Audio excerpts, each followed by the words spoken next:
Obrigado, Jaque, novamente pelo convite, por todos os integrantes da Casa Cantinho de Jesus.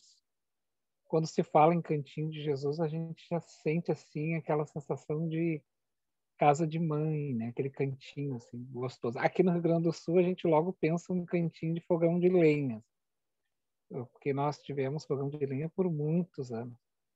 Quando falo em cantinho, a primeira coisa que me vem na cabeça assim é o cantinho de mãe. Meus irmãos, muito obrigado pelo convite de todos, pessoal de Minas Gerais. Fico muito agradecido, já é a segunda vez, sim. A Jaqueline, eu tinha feito em um outro momento. Esse convite a Jaque já tinha me feito e por algum motivo, que eu não me recordo agora, não pôde ser feito. Daí ela me reiterou novamente o convite e graças a Deus a gente pôde trazer e fazer, e vamos fazer agora com muita calma. Vamos tentar compreender a Joana de Ângeles no seu capítulo 4, no item 25. E em seu livro, né? O livro em que ela traduz um pouco a visão mais um pouco psicológica, né? Apesar de ela ser também uma grande filósofa, pensadora, sobre Jesus.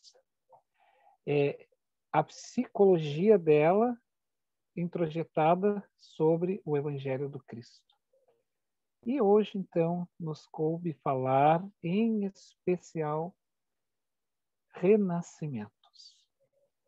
E ela inicia assim, né? Ela vai, então, fazer um recorte de João 3, do nosso Evangelho, o capítulo 4. E ela, então, vai dizer, dentro do seu recorte, ninguém pode ver o reino de Deus se não nascer de novo. Então, veja que a reencarnação é um projeto pedagógico. E os seus livros deste projeto pedagógico, dentre todas as obras básicas, também o próprio Evangelho. Eu vou seguir aqui a nossa projeção, se aqueles que puderem acompanhar. Então, o livro ele é composto de 15 capítulos, onde nos 5 nós vamos falar do renascimento, né? O voltar, essa necessidade da reencarnação. Não é um capricho de Deus. Reencarnar é educação espiritual. E ela pontua ali para nós, então, nos dizendo assim, Jesus, em qualquer situação que se apresenta no Evangelho, é sempre o psicoterapeuta. Por excelência, ela vai dizer. O instrutor incomparável que penetra o âmago do aprendiz, com a lição de que transmite o companheiro paciente e generoso. O mestre que vivencia todas as informações de que se faz mensageiro. Veja bem, quando ela tem, se nós pegarmos o grande papel da filosofia espírita, é exatamente mergulhar, aprofundar a sonda no escrito. Veja bem, nem tudo que está escrito está descrito. Ou seja, poderíamos fazer o contrário também. Nem tudo que está descrito está ali escrito. Nós precisamos mergulhar um pouquinho mais. Quando ela diz assim, ó, todas as informações de que se faz mensageiros. Então, Jesus não fez a sua evolução na Terra. Ele reencarnou, sim, em outros mundos, em outros momentos que nós nem temos essa ideia. Quando nós pensávamos em ser, ele já era. Ele já era. Ele já era espírito puro. Um dos grandes governantes da Terra, do sistema solar. Né?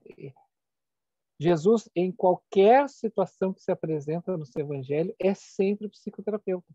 Ele é sempre o educador. Eu coloquei uma imagem de umas crianças indo para a escola.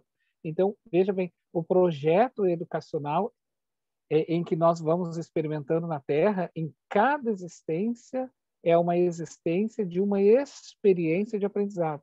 quando nós estamos no mundo dos espíritos, por exemplo, nós não nos interessa o que e como reencarnaremos. Não para nós, porque os espíritos foram questionados pelo Allan Kardec, que prefere o espírito? E eles disseram para ele, o que mais preferia era a prova que ele viria ter na Terra. Isso era o que mais lhe aguardava. Não importa se era ser homem, ser mulher, ser rico ou ser pobre. No mundo espiritual, o que menos nós pensamos é nas coisas efêmeras do mundo. Nós estamos no mundo da verdade e lá a nossa lucidez se amplia. E por este fato, nós queremos, né, já soerguidos, restaurados espiritualmente, querer evoluir. Então, nós escolhemos, quando eu coloco aquela imagem das crianças no Nordeste, em cima de um burrinho, caminhando, aquela era a experiência que estas almas pediram para ter. Né? Aquela trajetória, ela não é mais e nem menor do que outras. Ela é uma experiência pedagógica para aqueles espíritos. Então, daí nós fazemos comparações, é um grande equívoco. O que Jesus é hoje, vai dizer o Joana de Ângeles, ele é sempre o psicoterapeuta, não importa onde nós estejamos, seja numa condição miserável, seja numa condição de riqueza, ele vai ser sempre o grande mestre em qualquer lugar que nós estivermos. Na lâmina seguinte, eu trago então para nós, profundamente conhecedor da natureza humana, olha só, se ele era um grande conhecedor, na linguagem da Joana, da natureza humana, é porque ele vivia ou viveu em algum momento as nossas vivências. E ela vai seguir, que se lhe desvelava ao olhar, ou seja, se revelava novamente para ele, mas não mais dessa sombra, como vai dizer a Joana, que antes que a nós nos ofusca, a Jesus já era superada. E ela continua, percursiente e penetrante, utilizava de linguagem correspondente ao grau e à necessidade do interlocutor. Isso aí significa e simboliza amor profundo. Ele não ultrapassava. Jesus já havia trabalhado a sua sombra interna, os seus conflitos internos, ele havia sublimado, então aquilo não tinha, e por esse fato ele jamais ofuscaria a nós, com o seu saber, com o seu conhecimento. Como o seu projeto era educar, então ele se adaptava. Ele se adaptava, né, àquela realidade que, como ela vai dizer, a uma linguagem correspondente e ao grau e à necessidade do interlocutor. Tanto recorria às imagens simples e cativantes das redes do mar, dos lírios do campo, das sementes de mostarda, da videira e das varas, num simbolismo inigualável, porque Jesus se utilizava da escola da natureza para nos ensinar. Quanto aquela de profundidade, de conceito e de forma recorrente, as expressões diretas e complexas com que demarcavam o ministério, abrindo perspectivas futuras, ou seja, ele trazia um ensinamento, porque Jesus ele era o verbo em todos os tempos. Eu sou, eu era e eu serei. Esta linguagem do Cristo marcava os seus ensinamentos em todos os tempos. O Cristo, quando traz para nós a sua lição, ela não se esgota no tempo dele. Ao contrário, e o Cristo, por exemplo, jamais pode ser comparado a um filósofo. Ele era a verdade em representação. Não a verdade máxima, porque a verdade máxima é Deus, mas ele era a representação mais pura que nós podemos ter em todo o nosso sistema solar, de Deus. Então ele desce até nós e traz para nós um ensinamento daquilo que vai ser o proceder no universo. O Evangelho de Jesus é um hábito nos mundos superiores, o que para nós ainda é algo desconhecido. Então ele desce nesse berço infantil da consciência humana, traduz para nós em forma de contos e histórias, porque nós sabemos, quem é da educação sabe, que há uma apreensão melhor do conhecimento quando contado em formas de exemplos e de histórias, porque marca, tanto quanto a imagem, né? E ela ainda traz para nós a seguinte narrativa. Deixa eu só puxar minha caminhazinha aqui para o lado. Nicodemos, que era rabino e doutor da lei, fátuo, mas interessado em conhecer a verdade, desnudou-a com audácia quanto à necessidade de nascer de novo, porque ele não entendia, ele já era um homem velho, né? Então, e um grande sábio da época do Cristo, ele não conseguia compreender como voltar, porque ele acreditava que ele deveria de voltar como ele se apresentava. Ele não conseguia fazer a diferenciação de corpo e espírito.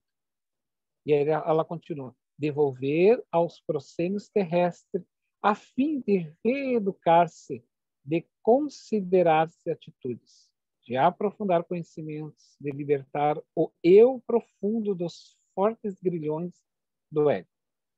Sempre hábil na maneira de esconder os próprios interesses,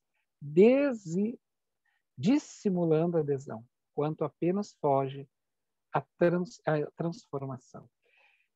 Ela faz uma leitura deste momento em que Jesus conversa com Nicodemos, e Nicodemos então vai questionar Jesus quanto a essa necessidade, porque ele diz ao mestre: eu não consigo compreender como pode eu, já um homem velho, voltar a entrar no ventre de minha mãe e nascer de novo. Aí a Joana vai dizer que sempre esta fuga psicológica, ainda não visitada nos refrolhos do eu profundo, por não conhecer-se a si próprio, tens dificuldade de traduzir com mais eficácia as escrituras. Né? Então ela traz este pontuamento nessa lâmina. E ela ainda vai dizer: nós que somos sempre hábil na maneira de esconder os próprios interesses, porque a gente dissimula, né? Para não entender as coisas, para criarmos as fugas psicológicas. Quanto apenas foge a transformação que se submete. Então a gente prefere, é o que ela vai apontar, permanecer sempre esta margem aquém da verdade, com medo, muitas vezes, de transformar para perder um poder temporal. Na lâmina seguinte, ela vai trazer para nós, eu trouxe ali uma imagem de algumas crianças que são, ou que são, na verdade, o simbolismo do retorno do Espírito. Esta imagem responderia para o Nicodemos. Ali são os espíritos em novas formas, em novos corpos. E como vocês podem ver, é uma imagem colorida, com todas as etnias, nos mostrando que todas as experiências e nos ensinando que somos múltiplos e diversos. No processo de crescimento moral, ela vai dizer, através da reencarnação, o ser aprimora os conteúdos íntimos. Então, assim, não há como burilar a alma sem passar pela reencarnação. Através da reencarnação, a gente vai aprimorando esse conteúdo íntimo, lapidando as arestas e libertando-se de várias camadas de inferioridade por onde transitou ao longo da jornada evolutiva. Nós vamos revendo posturas, nós vamos passando novamente por caminhos por onde nós vivenciamos e desajustamos. E ali não é punitivo. Ali é uma oportunidade de novamente nós trabalharmos e por esse caminho onde nós transitamos ao longo da nossa jornada evolutiva, quando se foi despindo dos condicionamentos e impulsos para alcançar a consciência da razão e do discernimento, antegozando o período futuro da intuição, ou integração na consciência cósmica. Naturalmente, há muitos renascimentos em uma existência. Então, o que ela vai dizer para nós? Que não necessariamente todo o processo de crescimento, de renovação, se dá em várias vidas, mas também ele pode se dar várias vezes em uma existência. Ou seja, várias vezes nós temos a oportunidade de crescermos, porque nós vamos tendo oportunidade ao longo da vida. Pelos contatos que nós vamos tendo uns com os outros, nestes contatos é o momento de nos burilarmos. E ao nos burilarmos, nós, por exemplo, que somos espíritas, constantemente nós estamos fazendo isso. Né? Constantemente nós estamos. E ao fazer isso, nós estamos pouco a pouco lapidando. Então nós estamos, meus irmãos, morrendo e nascendo na própria existência. Quantas vidas agora tu estás evitando de precisar passar, porque já está antecipando? Então vocês vejam o grande papel do Espiritismo e a grande missão que tem essa filosofia nossa de nos auxiliar, um aceleramento. No entanto, vai dizer ela, nenhuma parafrase pode ser substituída no sentido profundo do renascer da carne. Ou seja, não existe outra explicação, nenhuma frase embutida, embusteira, que possa dizer que a reencarnação tenha outro sentido. Do nascer do espírito, né? Qual o vento que sopra onde quer e ninguém sabe de onde vem nem para onde vai. Só Deus sabe os nossos destinos. E os espíritos que representam Deus, como esta criança, vocês estão vendo, alguns estão vendo, essa criança ninguém sabe de onde ela veio. Veja o grande amor de Deus. Sabe por quê? Porque ela veio para recomeçar novamente. Assim como eu, assim como tu, como todos os outros, todos nós viemos para um recomeço. E o amor divino é tão grande por nós, nós não conseguimos ainda o sentir, mas a razão deixa entender, pelos fatos, de que se eu não sei da vida do outro, é porque eu não tenho que saber dos males do outro, ou seja, de onde ele veio, e nem preciso saber para onde vai. Sabe por quê? Porque só Deus conhece o mundo íntimo de cada um. Só Deus sabe o que aquela alma está projetando para um futuro que todos nós não vemos. Na lâmina seguinte, ela vai nos trazer a psicologia espírita apoiada nas experiências de laboratório, ou seja, ela está muito bem conectada com a ciência de laboratório porque ela nasce do processo científico, a ciência da observação. Semelhantemente a outras doutrinas palingenésica, toma o nascer de novo como paradigma para a sustentação da divina justiça e para o mecanismo experimental da conquista do eu profundo. Ou seja, ela novamente ela vai justificar que o processo da reencarnação escolar é para o mecanismo de profundidade, de transformação do eu profundo e para a questão da justiça. Nós precisamos trabalhar essa questão da justiça porque nós estamos inseridos numa lei de causa e, portanto, um efeito. Eu volto para me ressarcir e veja bem, ressarcimento não significa dizer apenas negativo, porque nós não somos 100% negativos. Nós temos já uma evolução. Nós também fomos vítimas, se fomos algozes, em algum momento também fomos vítimas.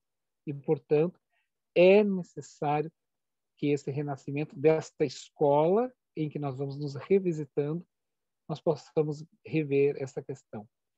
Cada vez, diz ela, cada vez mais sutil e triunfador sobre as dificuldades do processo de desenvolvimento pessoal, demonstrando que todo o efeito provém de uma causa semelhante e a cada semeadura corresponde a uma colheita equivalente. Este processo, este item da causa e efeito está linkado com um grande processo jurídico no mundo espiritual. Existem organizações no mundo espiritual como existem na Terra. Não é como existe na Terra. A Terra tem organizações como o mundo espiritual. O mundo terreno é o mundo dos efeitos. O mundo espiritual é o mundo das causas. Imaginem a nossa estrutura terrena perfeita no mundo espiritual. É assim. Existe o poder judiciário, existe a justiça, e eles cuidam desses pontos específicos. Milhares de juristas trabalham essa questão da lei de causa e efeito, que está muito bem linkada dentro também do processo, porque eles tentam harmonizar e depois reencarnam para harmonizar cada vez mais as leis humanas.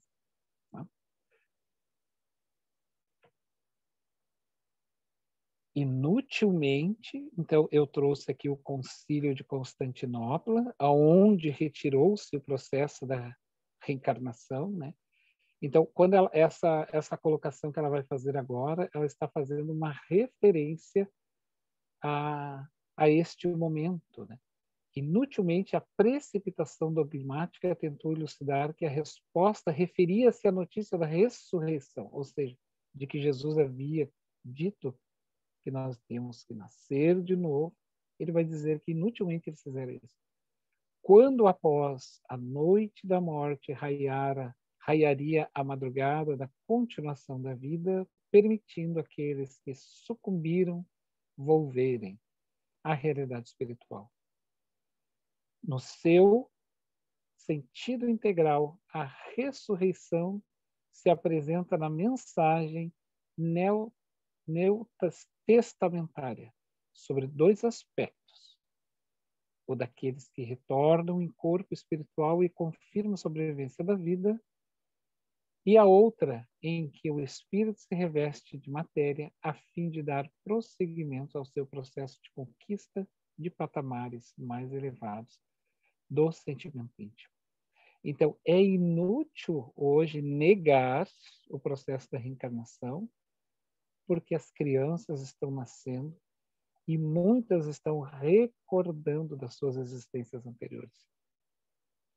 E dentro deste processo, a educação, a psicologia, todos os processos de educação, todos os processos de saúde mental, medicina e os processos sociais humanos, que são os três eixos, né, em que ela separa antropo-socio-psicológico. Ela faz em seu livro, eu até estou com o livro aqui, o seu livro Encontro com a Saúde e a Paz, no capítulo Processos Antropo-Socio-Psicológico, ela divide o ser humano em três partes. Antropológico, porque ele tem uma evolução biológica, uma evolução da natureza dos reinos. Sociológico, porque este mesmo ser que evoluiu a partir dos reinos passa a ter um comportamento social. Portanto, ele passa a sair do egocentro e ir para essas relações de sociedade. E, por fim, este homem antropológico, né, histórico, que hoje vive socialmente, ele é psicológico, porque ele é único. Então, antro-sócio-psicológico. Então, esse homem que passa por esses três eixos veio demonstrar para nós, nessas relações, que não haverá felicidade na Terra enquanto a reencarnação for negada. Somente o reconhecimento da reencarnação, ou seja, do nascer de novo, é a chave para as respostas das crianças que têm problemas escolares, das pessoas que têm problemas espirituais, das doenças humanas, quando nós e vamos reconhecer, porque é inevitável, está na lei. Reencarnar é uma lei. Reencarnar é um direito. Por isso não temos o direito de tirar a vida de ninguém. Porque se não temos nem sequer o direito de saber de onde vem nem para onde vai, quiçá tirar a vida de alguém. Em nenhum momento. E todos nós incorremos em graves erros, se assim fizermos. Em graves erros. Porque é a nossa luxúria ainda de vaidades que está querendo falar mais alto. Quem somos nós para dizer quem pode e quem não pode viver? Não confiamos em Deus, que da noite para o dia faz sair do túmulo, no último momento, num suspiro, pode refazer toda a criatura humana. Transforma uma existência no momento. Derruba um reino da noite para o dia. Então, nós, neste processo, Allan Kardec perguntou, né? E se não aceitarem o processo da reencarnação para os espíritos? E os espíritos responderam, bem ridículos se sentirão. Vocês sabem o que é essa resposta? É que vai chegar um dia em que esses fatos vão ser tão evidentes pelos processos que vão se alarmando cada vez mais, e a psicologia está, nós temos aí as AMEs, né? As associações médicos espíritas, temos a do Brasil, a internacional, depois temos as federais, as federadas, as estaduais. Aqui no nosso caso, no Rio Grande do Sul, é a AMERGS, né? Associação Médico Espírita do Rio Grande do Sul, estão aí trabalhando com profundidade. Também temos os educadores, temos outras N áreas trabalhando dentro do processo para mostrar aqui a chave da felicidade, ou a plena felicidade, está no reconhecimento da reencarnação. Portanto, se não reconhecermos isso, ficaremos ridículos. Ficaremos extremamente ridículos. Segue ela. Muitos dos distúrbios psicóticos e neuróticos, superficiais ou profundos, estão sediados nas estruturas vibratórias das vivências passadas. Quando houver delito ou tragédia, que se imprimirão nos painéis do inconsciente profundo, as tecelagens ultradelicadas do perispírito, e ficaram adormecidas nos refrolhos do eu, ou programaram a organização psicofísica com os fatores correspondentes às necessidades da terapia moral. Então, por que a chave está no conhecer a alma, o espírito na sua profundidade? Porque as dores humanas, os problemas espirituais, estão muito intrincados nos refrolhos escondidos do eu profundo, e que o próprio ego esconde como processo de defesa, e a sombra faz como uma máscara de uma persona, como ela vai dizer, mostrar uma cara sem um sorriso falso, quando na verdade esconde, ou uma alma extremamente dolorida pedindo socorro, ou um algoz perverso, mascarado. Então, as chaves, ela vai dizer que onde nós vamos trabalhando esse processo através do espiritismo, que é o espiritismo, são os instrumentos cirúrgicos para entrar na consciência humana, que vai além do nosso cérebro físico. Aprofundando-se, deixa eu botar aqui um cantinho, aprofundando-se a sonda na investigação da origem de algumas psicogêneses, de diferentes enfermidades físicas, emocionais e psíquicas, defrontar-se-á com a existência dádiva da vida antes do berço e a sua continuação após o túmulo. Veja bem, nós vamos poder ter uma ideia da infância que nasce. E esse processo de nascer de novo, essa escola, ela é necessária e real no mundo e ela obedece a todos os reinos. Todos os seres, animais e humanos, diz ela, experimentam esse impositivo porque é imposto para nós.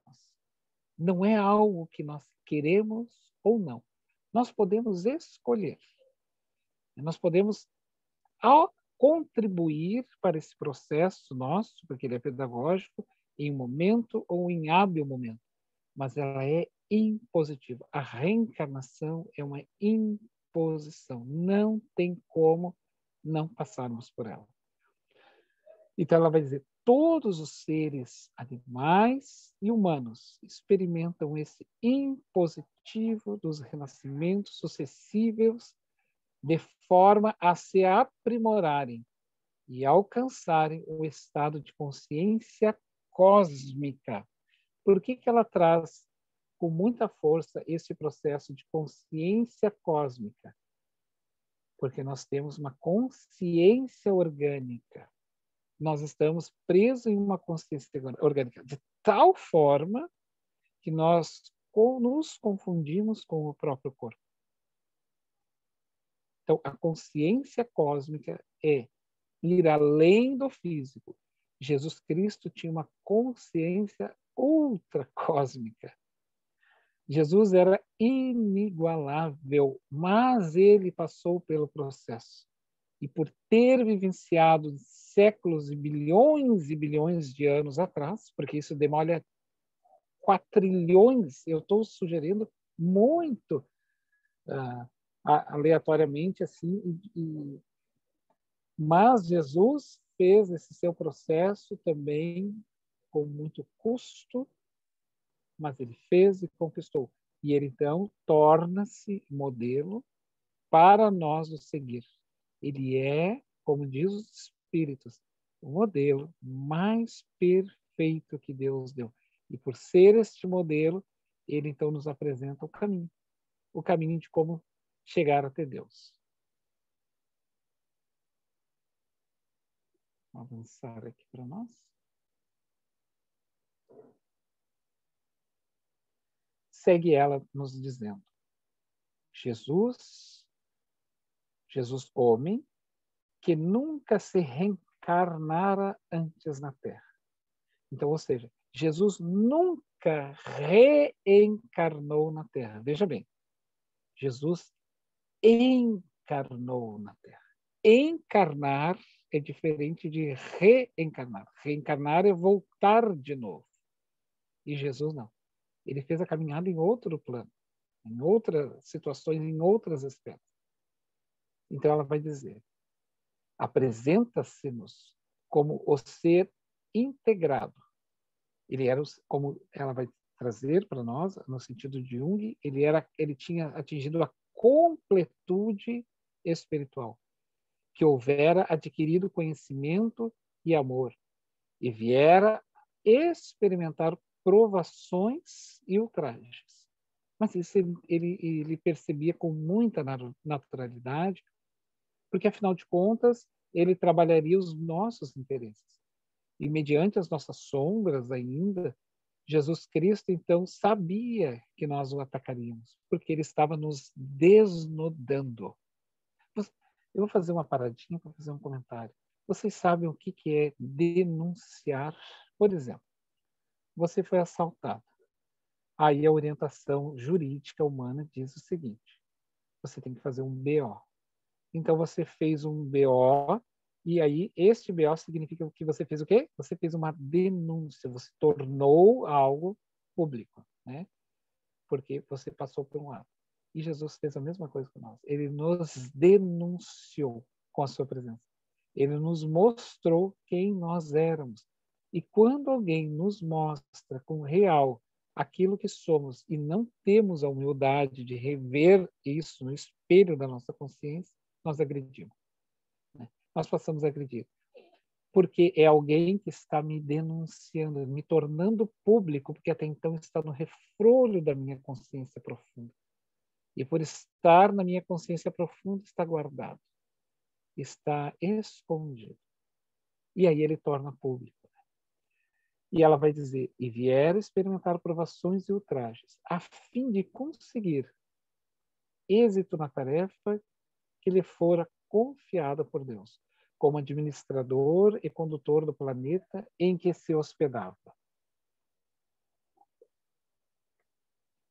Ele era um hóspede, né? E um hóspede é alguém que está de passagem por aqui.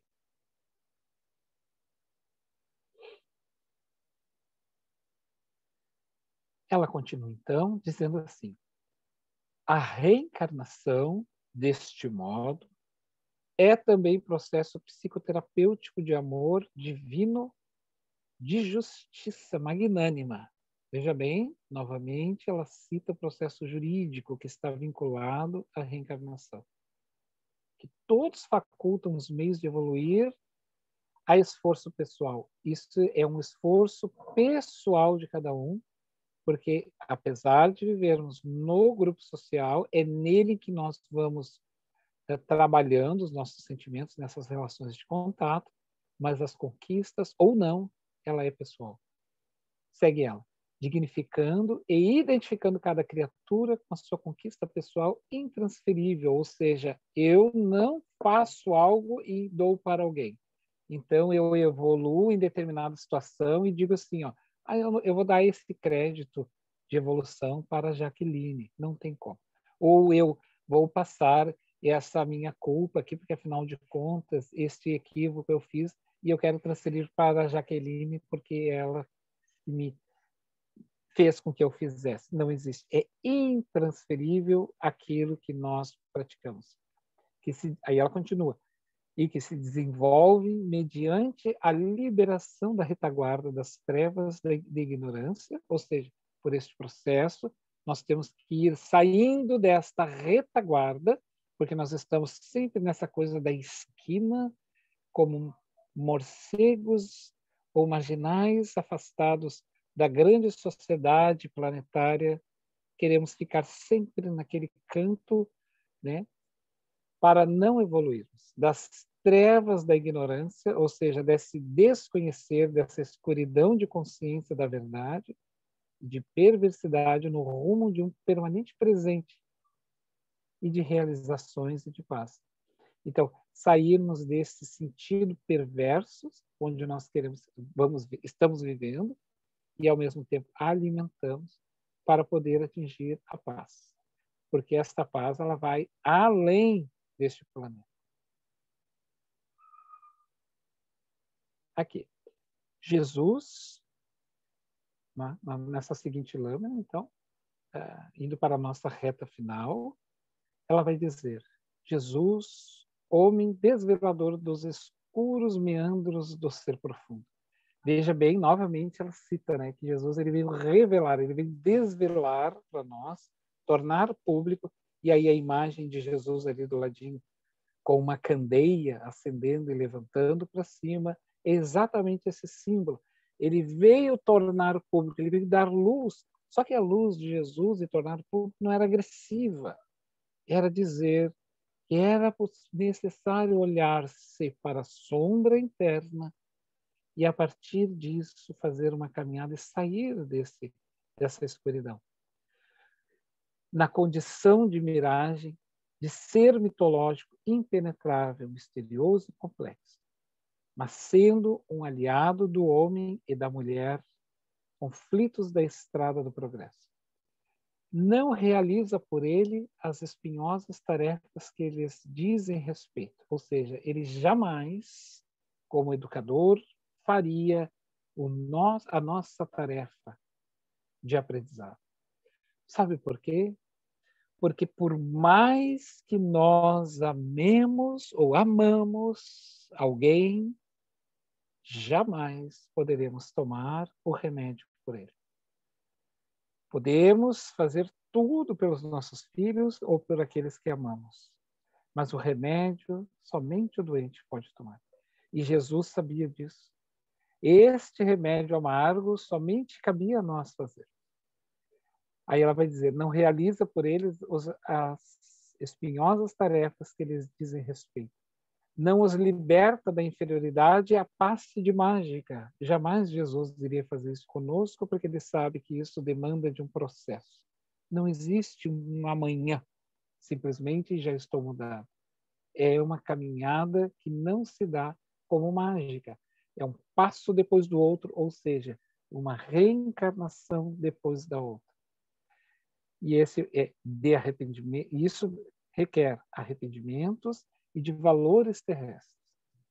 Apesar disso, vai dizer ela, benigno e amoroso, ensina como conseguirem a autoestima, a autoiluminação, a autoentrega, facultando-lhes encontrar a paz e vivê-la. Libertador de consciência, porque ninguém pode ver o reino de Deus se não nascer de novo. Nós poderíamos traduzir, libertador de consciência. Ninguém pode ser feliz se não reencarnar de novo. O que pode significar limpar-se das mazelas, ou seja, encarnar é deixar a cada etapa suas mazelas conflitivas mediante a psicoterapia do amor e da caridade, desfrutando, desde logo, a harmonia plena. Então, aqui está o livro, meus amigos. É um convite, este capítulo, para todos nós. O livro é Jesus, o Evangelho, à luz da psicologia profunda, de Joana de Ângeles. E eu gostaria, então, de encerrar essa exposição nossa contando uma pequeníssima historinha. A história do espírito Sheila. Para quem não conhece, Sheila foi uma enfermeira da Segunda Guerra Mundial. E ela estava cuidando das crianças enquanto as bombas do nazismo caíam sobre a Alemanha. A guerra estava estourada e ela, então, desesperada, pois estava numa das alas infantis, quando ela saiu daquele momento em que ela observou que um dos aviões que subia a cidade derriou sobre o local do hospital vários mísseis. E ela, então, correndo, porque ela havia se deslocado do edifício, correu até a enfermaria para pegar as crianças e uma bomba muito grande estoura sobre a sua frente e lhe projeta de costas, ceifando-lhe a vida. Naquele momento, ela sentiu que algo diferente estava acontecendo. Sheila ergue-se um pouco do chão e tenta perceber o que estava acontecendo. Ela sentiu que algo estranho estava acontecendo. E quando ela olha no horizonte, uma luz começa a vir em sua direção e aquele homem velho de barbas brancas e olhos azuis se aproxima e lhe diz. E ela, então, ao avistar aquele homem, começa a entrar no torpor, um sono que nós chamamos de o sono do justo. E quando a figura inigualável de Bezerra de Menezes se posta em sua frente, ele ergue a mão para ela e diz: desperta, Sheila. Quem vive para Jesus não dorme jamais. Quem vive para Jesus não dorme jamais. Ela, então, tem um despertar, ele ergue a mão e ele lhe diz: vem comigo, esquece tudo. Tudo está sobre as vistas do Senhor. Eu te levarei para um lugar aonde se estabeleça a paz. E levou ela. Lá tu te prepararás para continuar novamente o teu ministério de amor. Muita paz, meus amigos. Agradeço o convite. Muito, muito, muito, muito obrigado.